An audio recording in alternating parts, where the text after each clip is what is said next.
Lembrando vocês que essa aula está sendo gravada, tá bom? Para depois ser postada no canal do YouTube.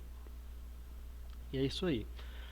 Hoje a gente vai trabalhar os temas aqui da semana 3, né? Entender os impactos políticos provocados pela transferência da corte portuguesa para o Brasil. O nome do tema é comprido, mas o tema é bem simples, pessoal. Dom João VI, fugindo de Napoleão Bonaparte, resolve mudar o governo de Portugal de CEP. Ele mantém o governo, mantém toda a estrutura, todo o aparato burocrático político da monarquia portuguesa, né, do sistema monárquico português, e simplesmente transfere a corte portuguesa de Portugal para o Brasil, né, para fugir da ameaça napoleônica que estava pronta para invadir Portugal. E por que Napoleão ia invadir Portugal? Porque Portugal não quis cortar relações comerciais com a Inglaterra, né? A França, que era o país que era governado por Napoleão Bonaparte, né? Napoleão Bonaparte se tornou imperador da França depois dos, dos movimentos revolucionários lá na França, né? Da Revolução Francesa. Napoleão se tornou imperador e ele vinha já há muito tempo enfrentando uma forte concorrência comercial, uma forte concorrência política, de influência da Inglaterra, né?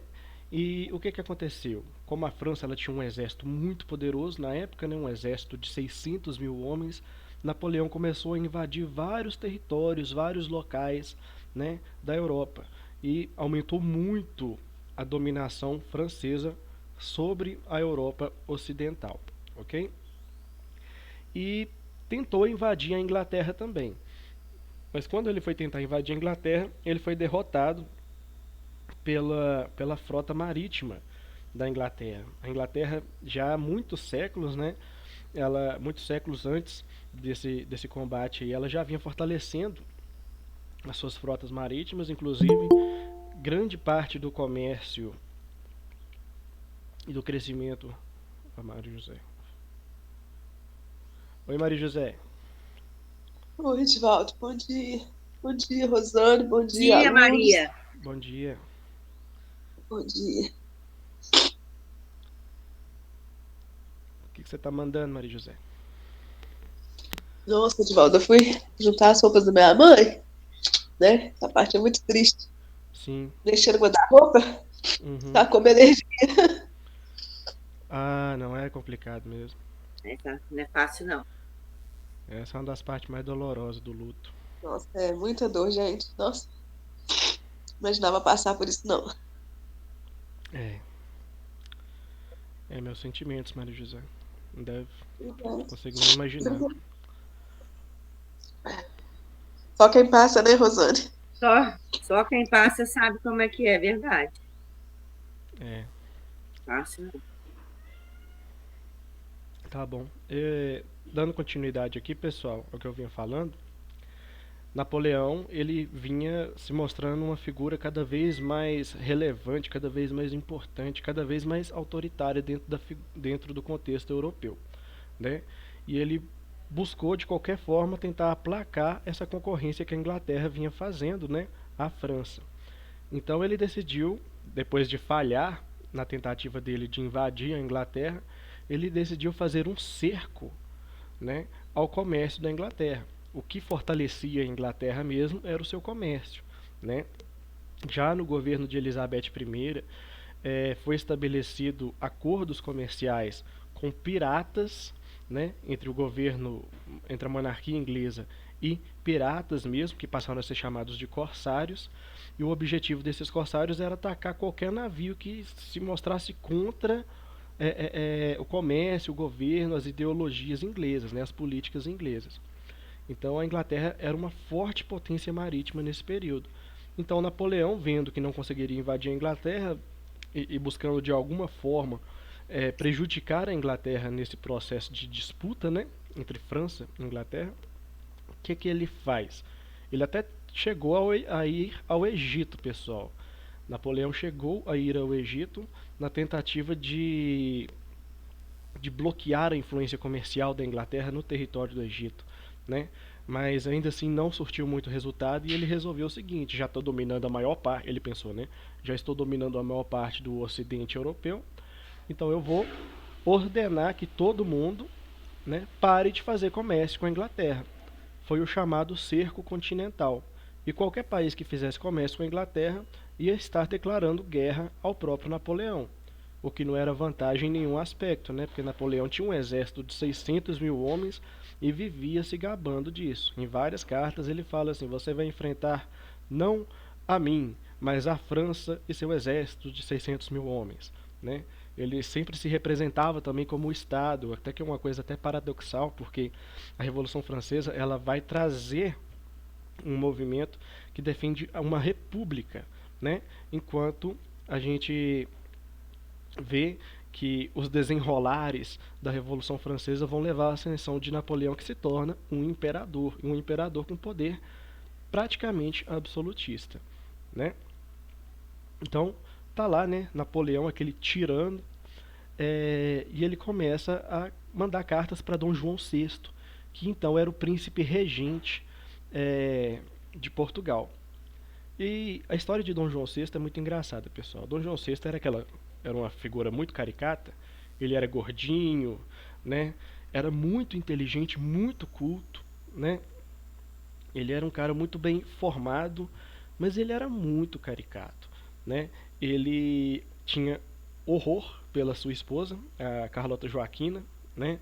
Eles tiveram poucos filhos, dizem que a maior parte dos filhos da Carlota Joaquina não são de Dom João VI, aparentemente só dois são, né? Um deles é o Dom Pedro I, mas ele era um gordinho, baixinho, muito preguiçoso, muito medroso, muito covarde, né? Inclusive essa característica aí do medo dele, a covardia dele, vai se manifestar bastante na relação que ele teve com o Napoleão, né? Dizem que ele vivia com uma coxa de frango no bolso, né? Que o prato principal preferido dele era frango, frango assado, né? E que ele estava sempre com uma coxa de frango metida no bolso. Para a gente ter uma noção, né, do refinamento da corte portuguesa desse período. E ele se tornou príncipe regente, pessoal. Por quê? Porque a mãe dele, a Dona Maria, enlouqueceu, né, principalmente por causa da morte do filho, por outras razões também, mas uma das razões que levou a Dona Maria a enlouquecer, a Dona Maria mãe de Dom João, foi o medo dela de que a República chegasse até Portugal. Porque a República Francesa, no processo revolucionário, vinha com o mau hábito de cortar a cabeça de monarcas, né? Inclusive o rei da França, que perdeu a cabeça no processo revolucionário, era um grande amigo, né? Tinha uma grande proximidade com Dona Maria. E aí ficou dessa forma, pessoal. E Napoleão começou, né, já a flertar relações, como é que eu posso dizer? Flertar relações políticas com Dom João VI, né? Falando: e aí, Dom João, você vai cortar a relação ou não vai cortar a relação com a Inglaterra? E Dom João ia e voltava na palavra o tempo todo: não, vou cortar relações com a Inglaterra, né? Só que ele não podia cortar relações com a Inglaterra porque ele devia até as calças para a Inglaterra, né? Todos os produtos de material industrial vinham da Inglaterra. Portugal tinha muitas dívidas com a Inglaterra. Inclusive, dizem que 80% de todo o ouro que era extraído no Brasil era revertido para a Inglaterra, como pagamento de dívidas, né? Isso antes mesmo da chegada da corte portuguesa aqui no território brasileiro. Então, existia até um dizer popular na época que até os pregos das ferraduras dos cavalos em Portugal vinham da Inglaterra, para a gente ter uma noção da dependência comercial e política também, né, de Portugal com a Inglaterra. E ele vivia jogando esse caô aí, essa conversa para cima de Napoleão. Não, eu vou abandonar as relações aqui com a Inglaterra. Aí tinha hora que ele se imbuía de uma coragem, né? E falava com Napoleão: não vou cortar relações com a Inglaterra. E aí Napoleão já ameaçava ele, falava um pouco mais grosso: vou enviar meus 600 mil homens aí, hein? Fica esperto. Aí ele já amolecia, se envermelhava e voltava atrás e falava: não, não, vou cortar relações com a Inglaterra. E foi nesse bate-volta aí, nesse vai não vai, que ele acabou entrando em acordo com o governo inglês, que financiou a saída, né, a fuga da corte portuguesa de Portugal para o Brasil, né? Porque Napoleão estava pronto para invadir Portugal. E assim se deu a chegada da corte portuguesa ao Brasil. Esse é um dos temas, tipo assim, muitas vezes esse é um dos temas considerados mais chatos. Eu já acho um dos mais legais, porque é cada absurdo que a gente vê, cada curiosidade louca que a gente vê nesse processo aí de transferência, né? Por exemplo, a Carlota Joaquina, que era esposa de Dom João VI, dizem que na viagem, né, foi uma viagem enorme, pessoal. Foram milhares de pessoas que saíram de Portugal, vieram para cá. E eles não trouxeram só pessoas, né? Trouxeram roupas, móveis, joias, livros, muitos livros, né? Ele trouxe uma biblioteca inteira, a Biblioteca Real. Ele trouxe inteira de Portugal para o Brasil. Então, assim, foi uma comitiva enorme, né? Que trouxe a Corte Real de Portugal para o Brasil. E a ideia era manter a cobrança de impostos, manter o sistema político intacto, mesmo Portugal, território, né, de Portugal, estando sob o domínio francês. Porque quando a França fosse expulsa de Portugal, né, com a ajuda da Inglaterra principalmente, eles poderiam voltar novamente para Portugal e estabelecer o mesmo governo como se nada tivesse acontecido. E de certa forma foi isso, né? Mas vai ter uma alteração, porque antes do João VI ele estava à frente de uma monarquia absolutista. E aí ele vai se tornar ele vai ser o representante de uma monarquia constitucionalista, ele vai ter que assinar uma constituição, não vai mais ter o poder absoluto em suas mãos. Mas a questão foi essa.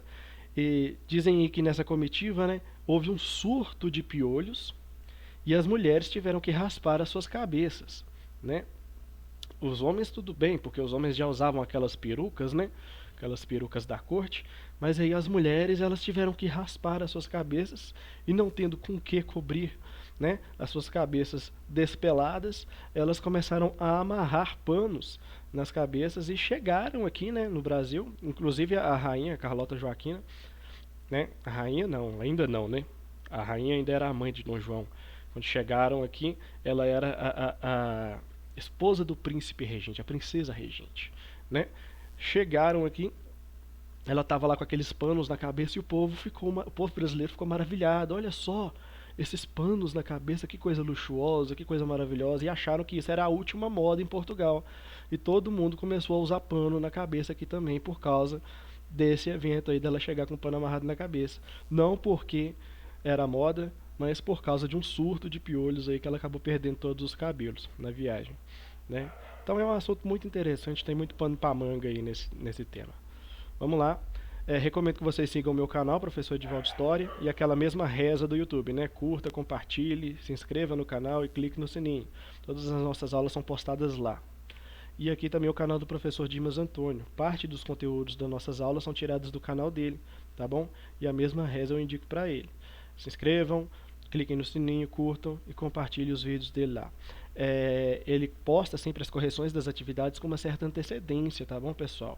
Isso aí pode acabar ajudando vocês aí também na elaboração das suas respostas. Vocês vão fazer as suas respostas. Vocês estou indicando só para vocês terem uma base em algum momento assim que faltar inspiração, né? Faltar um norte para você iniciar a sua atividade. Você pode ir lá acessar que isso aí pode ser de boa ajuda. Então vamos lá. Mudanças no Brasil provocadas pela presença da corte portuguesa e o processo que levou à proclamação da independência. Foi fundamental, pessoal, para que o Brasil se tornasse independente, essa vinda da família real, né? Já existia um sistema, uma estrutura política colonial muito bem definida, muito bem estruturada, né? Muito bem enraizada aqui no território do Brasil. E qualquer movimento que representasse uma luta, um desvio desse interesse colonial, era reprimido pela política portuguesa, né? Então, vai ser essa vinda da família real que vai dar condições, não para a população em geral, mas para a influência da elite, né, crescer e ter condições e chegar a ambicionar, chegar à independência, né, se tornar um país independente. Ok? Então vamos ver aí o que mudou quando chegou a corte portuguesa aqui no Brasil. Vinda da família real, né? Como a gente sabe, né, quem financiou essa vinda da família real para o Brasil foi a Inglaterra. A Inglaterra arcou com todos os custos dessa viagem, né? E ela vai pedir em troca, né, alguma vantagem. Claro, né, a vida da corte, a estrutura da corte, o sistema político português foi salvo por essa frota inglesa que te retirou todos, resgatou-os das mãos napoleônicas, né, e trouxeram eles para cá. Então alguma vantagem vai chegar aí, e é uma vantagem bem significativa conforme a gente vai ver. Vamos lá. Primeira coisa que acontece quando Dom João chega ao Brasil é que ele faz o Brasil deixar de ser uma colônia, né? Quando se chega à corte portuguesa aqui no território do Brasil, acaba o período colonial brasileiro, tá bom? Porque com a chegada da corte ao Brasil, Dom João declara que o Brasil não vai mais ser colônia, mas vai ser Reino Unido a Portugal e Algarves. Em outras palavras, o Brasil vai se tornar um estado de Portugal, né? As mesmas leis, os mesmos direitos, as mesmas regras que vão valer para os outros estados de Portugal vão começar a valer aqui também no território do Brasil, ok? Ou seja, o Brasil ainda não é independente, mas também não é mais colônia, ok? Agora ele é parte de Portugal, parte da nação europeia, parte da nação portuguesa, ok? Então vamos lá. A queda definitiva do Império de Napoleão Bonaparte só aconteceria em 18 de junho de 1815. Porém, a família real não retorna à Europa, né, mesmo após a queda de Napoleão. Portugal já estando livre, né, do domínio de Napoleão, a corte permanece aqui no território brasileiro. Aparentemente gostaram muito das praias, né, do Rio de Janeiro. Mas vamos lá. Mesmo com a pressão dos portugueses para a volta da família real, eles não voltam, eles permanecem, ok? O príncipe regente Dom João responde transformando o Rio na capital do Império Colonial Português, com a assinatura em 16 de dezembro de 1815 do decreto que elevou o Brasil a Reino Unido de Portugal e Algarves, região sul de Portugal, ok? Algarves é a região sul de Portugal. Então vamos lá. Dessa forma, juridicamente, o Brasil deixava de ser uma simples colônia de Portugal. Ele simplesmente mudou a capital de Portugal, pessoal, da Europa para a América do Sul, né? Ele mudou o centro político de Portugal, da Europa, da Península Ibérica, para o Brasil, né? Então vamos lá. Família real no Brasil. Após a morte da rainha de Portugal, Dona Maria, que enlouqueceu, pessoal, em 1816, o príncipe regente Dom João se torna rei. Com o nome de Dom João VI, em fevereiro de 1818, olha só, em 1818 ele se torna rei, ok? E ele é coroado o rei de Portugal, Brasil e Algarves, ok? Em 1818, sendo que em 1815 já não tinha mais ameaça napoleônica lá em Portugal. Seguindo aí. A permanência da corte no Rio de Janeiro gerou para os cofres públicos enormes despesas extras pagas com a criação de novos impostos, inclusive com a criação de uma taxa anual destinada à reconstrução de Portugal após a expulsão dos franceses. Isso gerou insatisfação entre os colonos, ok? Olha só, pessoal, o quanto essa presença da corte portuguesa, ela, ao mesmo tempo que ela pode ser positiva, ela também vai ser negativa. Então vamos destacar aqui primeiro os aspectos negativos, né? Colocando de lado o fato do Brasil não ser mais uma colônia, o Brasil ele continua arcando com os gastos, né, dessa monarquia portuguesa, né, inclusive com a reconstrução de Portugal, porque Portugal ficou deixado em frangalhos, né, após a expulsão do exército francês, a expulsão das tropas napoleônicas, né? Então quem é que vai financiar essa reconstrução de Portugal? Vai ser o Brasil, né? A cobrança de impostos, ele vai criar novos impostos aqui para poder financiar essas despesas. Inclusive os custos, os luxos, os jantares, as roupas, né? As despesas que a família real contraía, gerava constantemente, né? Aqui no território brasileiro, que era uma coisa absurda, né? eram financiados também por esses novos impostos que eram que eram jogados, né, que eram imbuídos aí sobre a população colonial, ex-colonial, né, do Brasil aqui, que agora são as mesmas pessoas, mas mudou-se o título. As pessoas não são mais colonos, né? Agora eles são membros da monarquia portuguesa, ok? Inclusive Dom João VI aí nesse período ele vai ceder vários cargos de nobreza, né, para os colonos aqui no Brasil, para poder justificar de alguma forma as sacanagens que eram promovidas sobre eles. Por exemplo, quando chegou a família real aqui no Brasil, eles nem tinham onde ficar, pessoal. Então, o que, que vai acontecer? Vai haver, né, um representante, um funcionário da família da corte portuguesa que vai bater nas principais casas, nas melhores casas da cidade, né, do Rio de Janeiro, e vão é, fazer um decreto falando a partir de agora essa casa deve ser desocupada para que ela seja ocupada pela família real de Portugal. E as pessoas se sentiam muito honradas, né, em abandonar seus lares, abandonar suas casas para que essas casas sejam possam abrigar a família real. Mas não foi uma casa só que isso aconteceu, foram várias casas, né? Porque ia abrigar não só a família real, mas toda a corte portuguesa, toda a família real, né? Os funcionários da corte, né? Os funcionários próximos, a alta nobreza, as famílias que estavam próximas, ligadas também à corte, todo o aparato político, né? E também os móveis, os livros, né? Toda esses itens de luxo da família real precisam ser abrigados e vão ser abrigados nessas casas aí. Teve gente que saiu de casa só para poder receber móveis da família real, né? E depois essas pessoas recebiam um títulozinho ali de nobreza e ficavam muito satisfeitas, se sentiam muito honradas, né?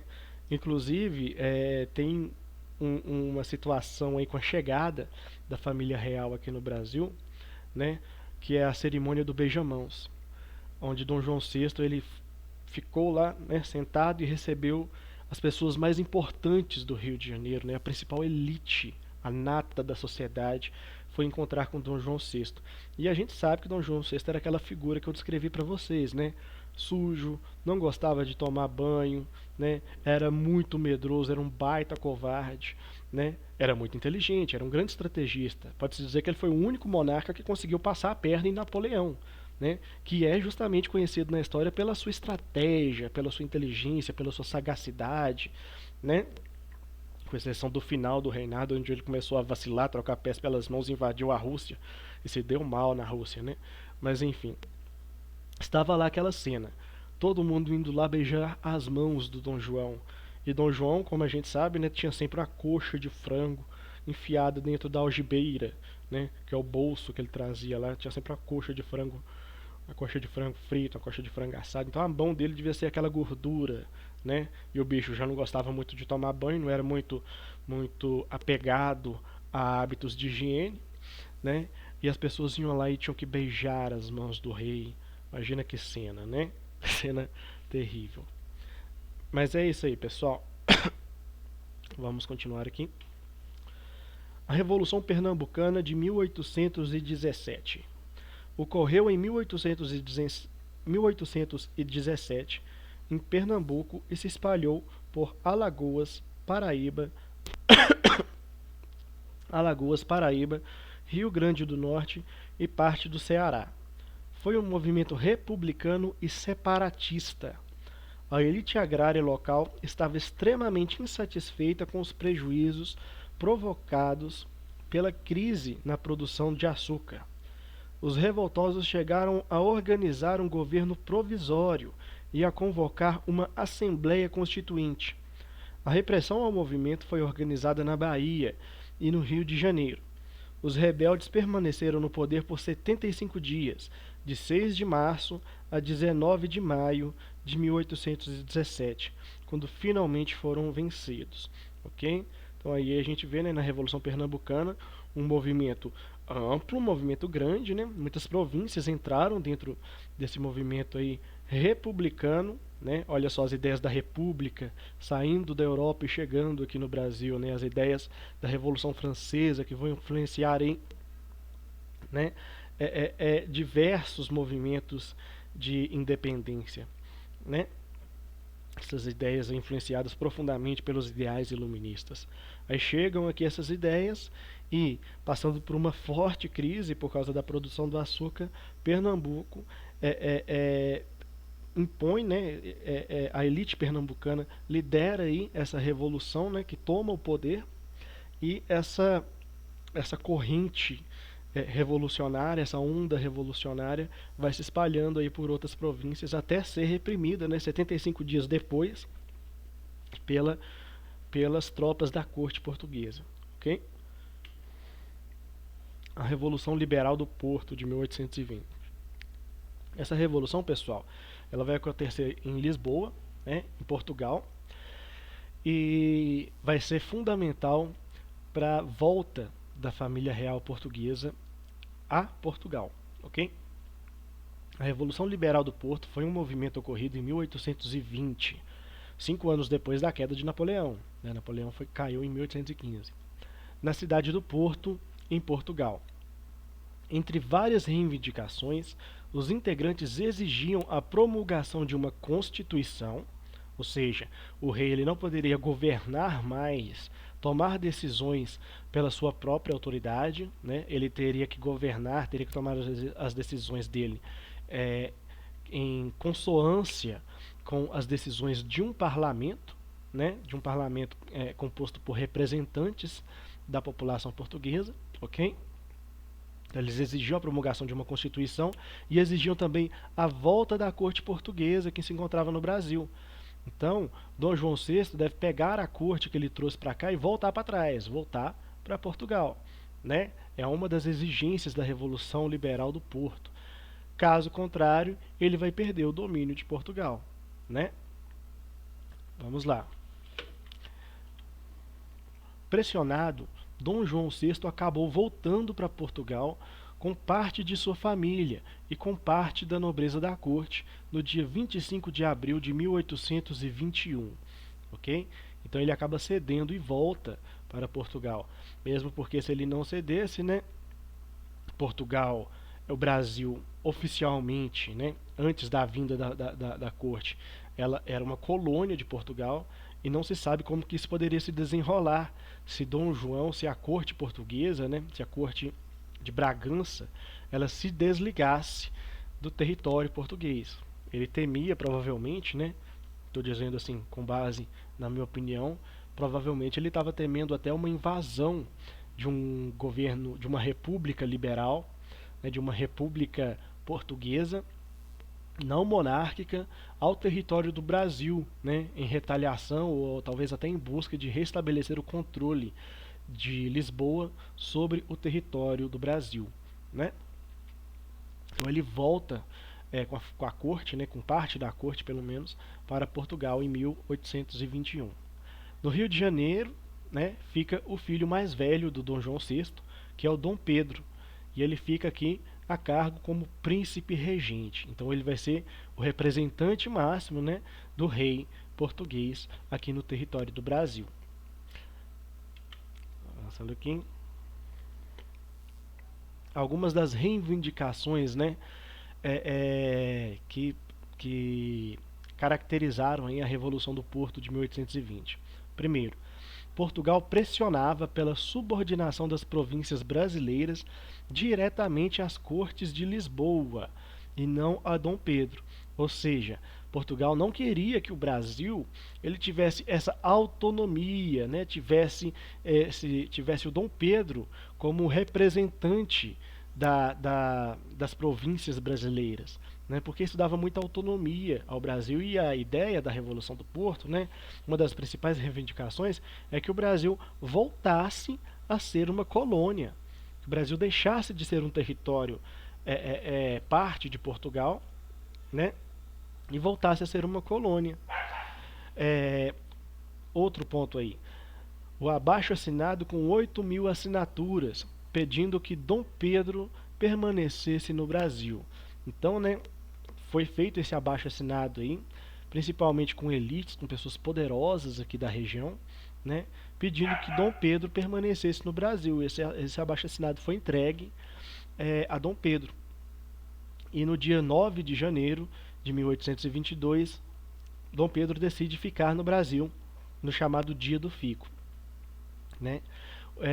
Pessoal, essa decisão do Dom Pedro de ficar no Brasil não foi uma decisão porque, olha, que brasileiro, que nacionalista que o Dom Pedro é. Nada disso, pessoal. Olha só, a elite ela conseguiu se organizar e fez um abaixo-assinado de 8.000 assinaturas.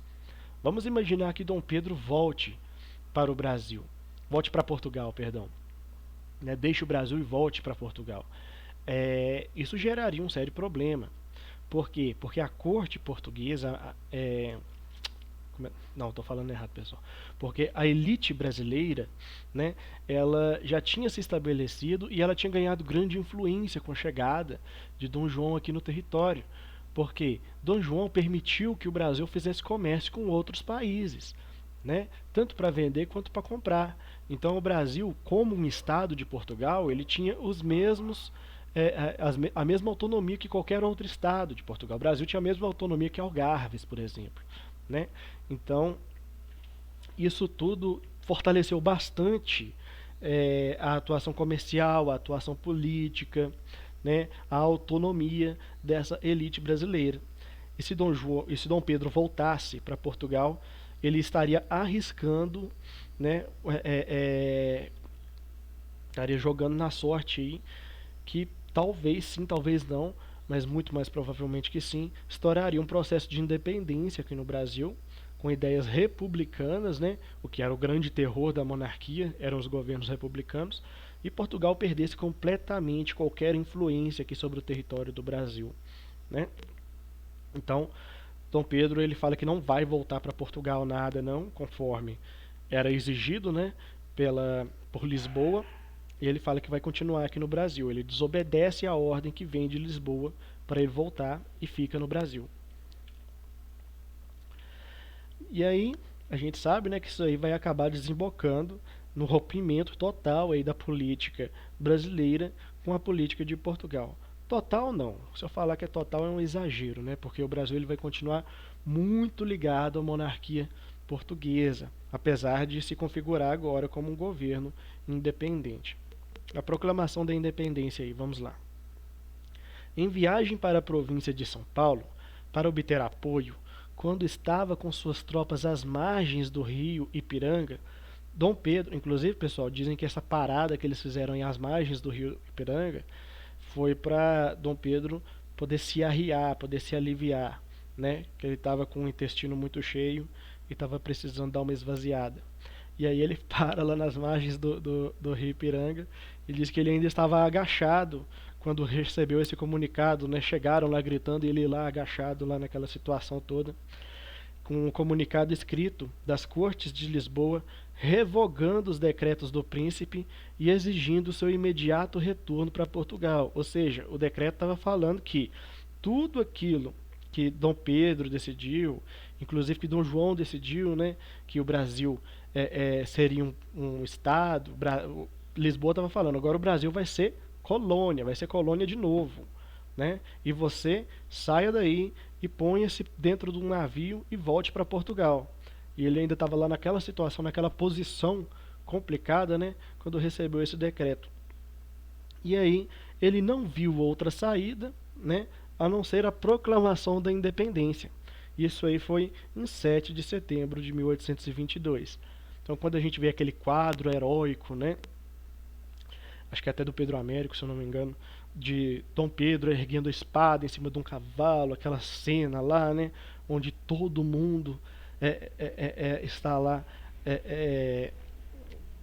como é que eu posso dizer, figurando a centralidade da figura de Dom Pedro, declarando a independência, gritando independência ou morte, né? Todo esse quadro, essa figura que está no imaginário nosso aí, ela não aconteceu bem dessa forma não, né? Foi uma coisa bem mais escatológica mesmo, né? No sentido literal da palavra. Mas aí o Brasil se tornou independente no fim das contas. Depois de guerras de independência que duraram 3 anos, Portugal reconheceu a independência do Brasil em 1825, exigindo o pagamento de uma indenização no valor de 2 milhões de libras, que Dom Pedro pediu emprestado a banqueiros ingleses. Ou seja, aqui o Brasil ele já começa a sua independência contraindo uma dívida com os ingleses, né? A gente vai ver aí que isso é um mau hábito que vai permanecer aqui no território do Brasil, né? O Brasil ele vai pegar sempre algum dinheiro emprestado com a Inglaterra, depois algum dinheiro emprestado com os Estados Unidos, né? Isso aí é uma prática que vai se estabelecer por muito tempo. Aqui a gente tem uma linha do tempo, né? Mostrando o desenrolar de alguns eventos aqui, né? Desde a chegada da corte portuguesa, desde o bloqueio continental, na verdade, de 1806 até 1822, com a proclamação da independência do Brasil, para a gente ver como um evento se liga ao outro e o bloqueio continental de Napoleão vai acabar desembocando aqui, né, na independência do Brasil. Em 1806 ocorreu o bloqueio continental, né, na França impedindo todo mundo de fazer comércio com a Inglaterra. Em 1807 ocorre a transferência da corte portuguesa para o Brasil, fugindo da ameaça de Napoleão, né?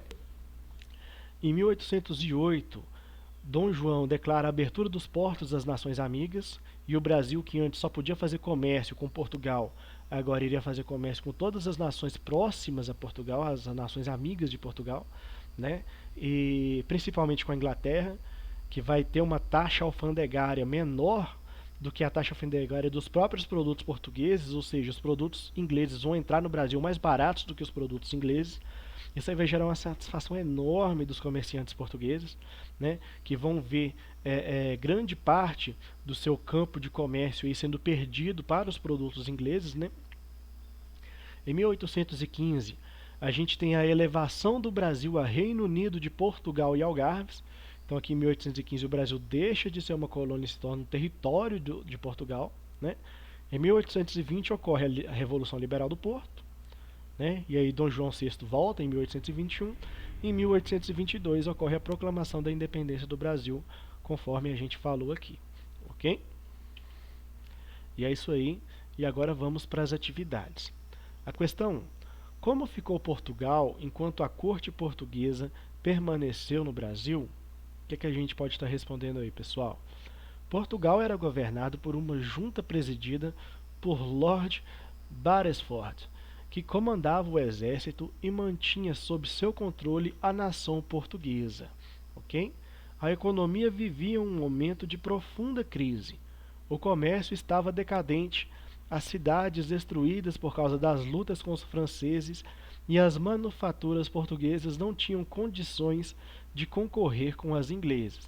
Ou seja, Portugal ficou a Deus dará, né? Não ficou mais a Deus dará porque eles colocaram lá um fantoche inglês segurando o lugar. Sabe quando você você está numa fila, você sai da fila para ir no banheiro e pede alguém para vigiar seu lugar? Foi basicamente o que Dom João fez aqui com Portugal, né? Ele saiu, correu para o Brasil e deixou o Lord Beresford, né? Um representante lá do governo inglês no comando de Portugal. E aí deixou Portugal incendiar, Portugal ser destruída aí por essa batalha entre os portugueses, né, que demonstraram uma forte resistência à invasão dos franceses, né, entre portugueses e franceses aí nesse processo, enquanto Dom João ficava comendo coxa de frango, olhando a vista da praia no Rio de Janeiro, né? Então é isso aí que vocês podem responder. A questão 2. Quais as consequências para o Brasil e para Portugal provocadas pela elevação do pela elevação do Brasil a Reino Unido, a Portugal e Algarves em 16 de dezembro de 1815? Ou seja, o que mudou no Brasil, pessoal, depois dessa elevação do Brasil a um estado de Portugal? O que a gente pode colocar aqui? A gente pode colocar assim, ó, o Brasil deixava de ser uma simples colônia e se igualava a Portugal, né? Não se igualava a Portugal ao governo português, mas se igualava aos estados portugueses, né? O Brasil era mais uma federação aí de Portugal, né? Se é que federação é o termo adequado, era mais um estado integrante do reino português, né? Aqui a questão 3. O que foi a Revolução Pernambucana de 1817? O que a gente pode responder, pessoal? A Revolução Pernambucana de 1817 aconteceu na capitania de Pernambuco durante o período colonial. e foi um movimento de caráter separatista e republicano, que manifestou a insatisfação local com o controle de Portugal sobre a região e com as desigualdades sociais existentes. Ok? Aqui é a atividade 1, né? Depois vem um breve texto aí, depois vem isso aqui. Descreva no espaço abaixo uma comparação das duas imagens, levando em conta a ideia que cada artista quis retratar da figura de Dom Pedro. Ok? A gente tem dois quadros aqui, né? O primeiro quadro, Independência ou Morte de Pedro Américo, pintado em 1888. Né? O Brasil já estava próximo do processo de proclamação da República. Né? E aqui a gente tem um segundo quadro, a Proclamação da Independência, de François-René Moriaux, né, de 1844. Se eu não me engano, esse quadro aí ele foi uma encomenda do próprio Dom Pedro II, né, o filho do Dom Pedro I. Aí. Aqui que a gente nota, pessoal, no primeiro quadro, a gente vê uma grande participação popular, né, com exceção do camponês aqui, né, que está vendo tudo embasbacado, sem estar entendendo nada, mas ainda assim ele está aqui no quadro, né? E a gente vê a figura do Dom Pedro aqui no centro, né, cercado aqui por autoridades militares, né, declarando a independência do Brasil, ok? Olha só a data, 1888. Ou seja, apesar do Dom Pedro estar no centro, né, aqui do quadro, a gente vê ele como um personagem no meio de tantos outros, né, aqui nessa situação aqui de proclamação da independência. No segundo quadro, que ele foi pintado em 1844, no auge da monarquia brasileira, que estava governando, que era o Dom Pedro II, né, o filho do Dom Pedro I, a gente vê o Dom Pedro I sendo representado aqui como centro, né, do quadro aqui, proclamando a independência e o povo todo saudando, né, uma centralização aqui, uma grande importância dada à figura da monarquia brasileira. E vamos lá. Que a gente pode estar respondendo nessa questão? Pode responder algo assim, ó. A imagem feita por Pedro Américo aqui, né, o primeiro quadro, de 1888, procura retratar a cena como um momento épico. Dom Pedro parece enfrentar os portugueses com coragem e bravura. Na imagem de François, na segunda, né, vemos um Dom Pedro próximo ao povo, que conta com o apoio popular. Ok? Vocês podem responder algo assim que vai estar certo. É isso, pessoal. Peço que vocês sigam lá o meu canal, sigam o canal do Professor Dimas, e nós terminamos aqui a nossa aula. Desse tema aqui, vocês têm alguma dúvida? Tem dúvida, Danila? Quer perguntar? Ana, tem alguma dúvida? Danila? Tem não? Não. Tem não?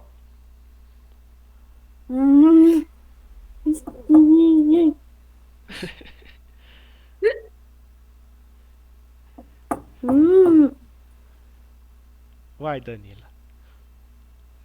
Você tem dúvida, Danila? Você quer perguntar alguma coisa para a professora Edivaldo? É? Deu para entender tudo, Danila?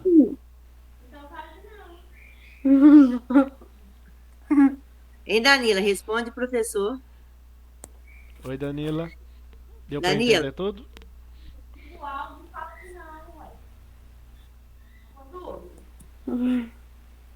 Você tem dúvida, amor? Sim ou não? Não? Tem não, Divaldo? Ah, então tá bom. Ah, tá de graça. Tá fazendo hora. Terrível. Custosa. Oi, Ana. Deu pra entender tudo aí, beleza? Beleza, ela falou que não aqui no chat. É porque às vezes eu esqueci de olhar o chat. Beleza, pessoal. Obrigado então, tá, aí por estarem Divaldo, comigo. até semana que vem, se Deus quiser. Até Obrigada. semana que vem. Um abraço. Tchau, Tchau, tchau. tchau. Até mais. Valeu. Tchau, Danila. Tchau, Danila. Tchau, Ana. Tchau, Rosana. Tchau, Ana. Um abração. Misericórdia.